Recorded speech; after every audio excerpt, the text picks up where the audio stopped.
Capítulo 1. ¿En qué consiste la perfección cristiana? Y que para adquirirla es necesario pelear y combatir, y de 4 cosas que se requieren para este combate. Si deseas, oh hija muy amada en Jesucristo, llegar al más alto y eminente grado de la santidad y de la perfección cristiana, y unirte de tal suerte a Dios, que vengas a ser un mismo espíritu con Él, que es la mayor hazaña y la más alta y gloriosa empresa que puede decirse e imaginarse. Conviene que sepas, primeramente, en qué consiste la verdadera y perfecta vida espiritual.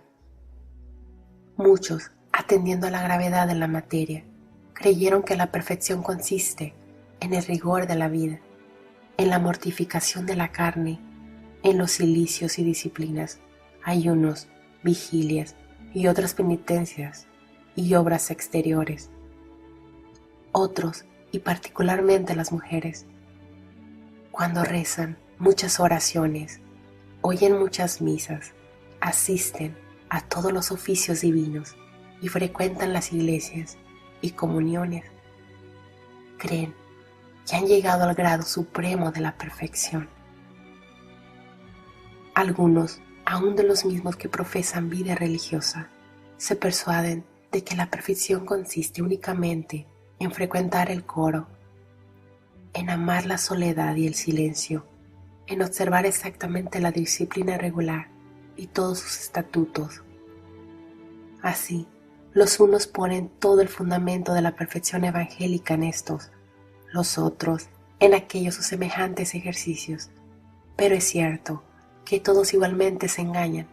porque no siendo otra cosa las mencionadas obras que disposiciones y medios para adquirir la santidad o frutos de ella, no puede decirse que en semejantes obras consista la perfección cristiana y el verdadero espíritu. No es dudable que son medios muy poderosos para adquirir la verdadera perfección y el verdadero espíritu, en los que lo usan con prudencia y con discreción, para fortificarse contra la propia malicia y fragilidad, para defenderse de los asaltos y tentaciones de nuestro común enemigo y, en fin, para obtener de la misericordia de Dios los auxilios y socorros que son necesarios a todos los que se ejercitan en la virtud y particularmente a los nuevos y principiantes.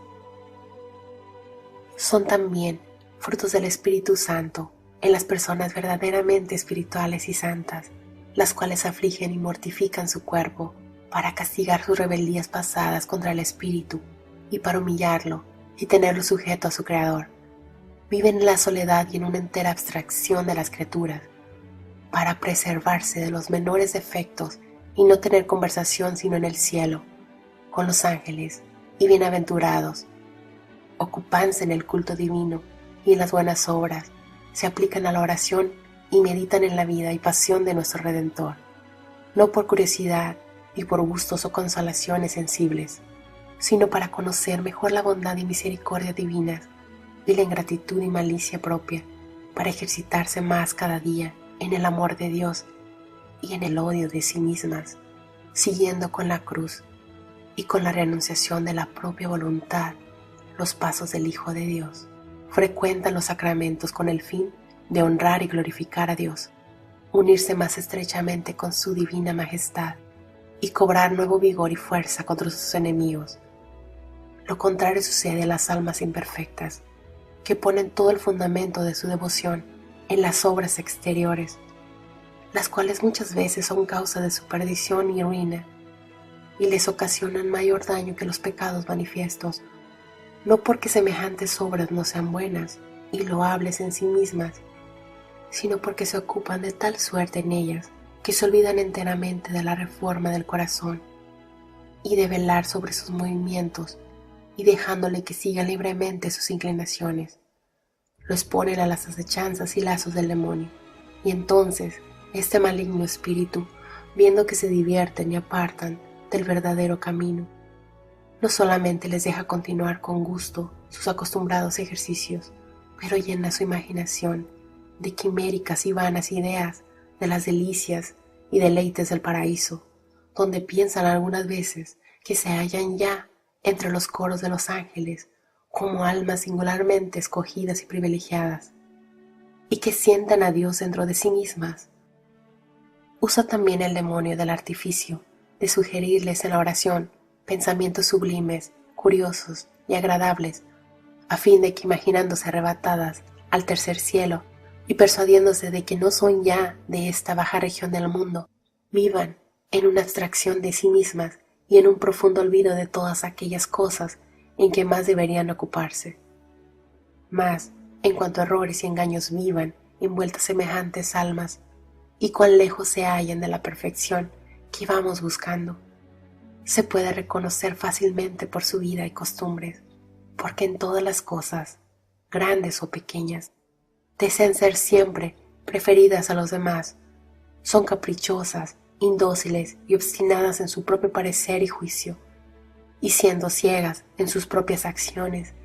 tienen siempre los ojos abiertos para observar y censurar las ajenas, y si alguno las toca, aunque sea muy levemente, en la opinión o estimación que tienen concebida de sí mismas, o las quieren apartar de aquellas devociones en que se ocupa por costumbre, se enojan, se turban y se inquietan sobremanera, y en fin, si Dios para reducirlas al verdadero conocimiento de sí mismas y al camino de la perfección, les envía trabajos, enfermedades y persecuciones, que son las pruebas más ciertas de la fidelidad de sus siervos, que no suceden jamás sin orden o permisión de su providencia, entonces descubren su falso fondo y su interior corrompido y gastado de la soberbia, porque ningún suceso triste o alegre, feliz o adverso de esta vida, quieren formar su voluntad con la de Dios, ni humillarse debajo de su divina mano, ni rendirse a sus adorables juicios, no menos justos que impenetrables, ni sujetarse, a imitación de su Santísimo Hijo, a todas las criaturas, ni amar a sus perseguidores como instrumentos de la bondad divina que cooperan a su mortificación, perfección y eterna salud. De aquí nace el hallarse siempre en un funesto y evidente peligro de perecer, porque como tienen viciados y oscurecidos los ojos con el amor propio y apetito de la propia estimación, y se miran siempre con ello a sí mismas, y sus obras exteriores, que de sí son buenas, se atribuyen muchos grados de perfección, y llenas de presunción y soberbia, censuran y condenan a los demás. A veces las deslumbra y ciega de tal suerte su orgullo, que es necesaria una gracia extraordinaria del cielo para convertirlas y sacarlas de su engaño, pues como muestra cada día la experiencia, con más facilidad se convierte y se reduce al bien el pecador manifiesto que el que se oculta y cubre con el manto de la virtud. De todo lo referido, podrás, hija mía, comprender con claridad que la vida espiritual no consiste en alguno de estos ejercicios y obras exteriores con que suele confundirse a la santidad los que en este punto padecen graves errores. Si quieres, pues, entender en qué consiste el fondo de la verdadera piedad y de toda la perfección del cristianismo, sabe que no consiste en otra cosa sino en conocer la bondad y la grandeza infinita de Dios, y la bajeza y propensión de nuestra naturaleza al mal, en amar a Dios y aborrecernos a nosotros mismos, en sujetarnos no solamente a su divina majestad, sino también a todas las criaturas, en renunciar enteramente a nuestra propia voluntad, a fin de seguir siempre la suya, sobre todo en hacer todas estas cosas únicamente por la honra y la gloria de Dios, sin otra intención o fin que agradarle, y porque su divina majestad quiere y merece ser amado y servido de sus criaturas. Esta es aquella ley de amor que el Espíritu Santo ha grabado en los corazones de los justos. Esta es aquella abnegación de sí mismo y crucifixión del hombre interior, tan encomendada de Jesucristo en el Evangelio de San Mateo. Este es su yugo suave y su peso ligero. Esta es aquella perfecta obediencia que este divino Maestro nos enseñó siempre con sus palabras y ejemplos. Si aspiras, pues, hija mía, no solamente a la santidad, sino a la perfección de la santidad, siendo forzoso para adquirirla en este sublime grado, combatir todas las inclinaciones viciosas, sujetar los sentidos a la razón y desarraigar los vicios, lo cual no es posible sin una aplicación infatigable y continua. Conviene que con ánimo pronto y determinado te dispongas y prepares a esta batalla, porque la corona no se da sino a los que combaten generosamente. Pero advierte, hija mía, que así como esta guerra es la más difícil de todas, pues combatiendo contra nosotros mismos, somos de nosotros mismos combatidos. Así la victoria que se alcanza es la más agradable a Dios y la más gloriosa al vencedor, porque quien con valor y resolución mortifica sus pasiones, doma sus apetitos y reprime hasta los menores movimientos de su propia voluntad, ejecuta una obra de mucho mayor mérito a los ojos de Dios que si conservando alguna de ellas viva en su corazón, afligiese y maltratase su cuerpo con los más ásperos cilicios y disciplinas. Hoy nace con más austeridad y rigor que los antiguos anacoretas del desierto. O convirtiese a Dios millares de pecadores,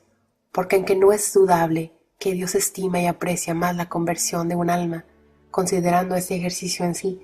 que la mortificación de un apetito o deseo desordenado, sin embargo,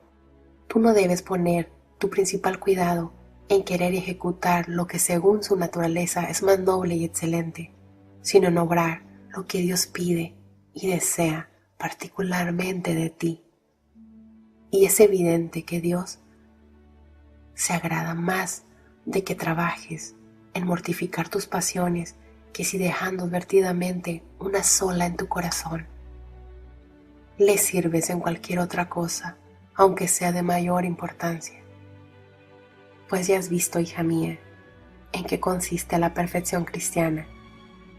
y que para adquirirla es necesario que te determines a una continua guerra contra ti misma. Conviene que te proveas de 4 cosas,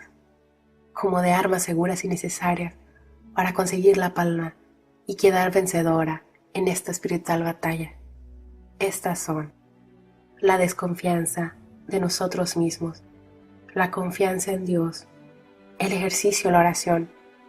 de las cuales trataremos clara y sucintamente con la ayuda de Dios en los capítulos siguientes.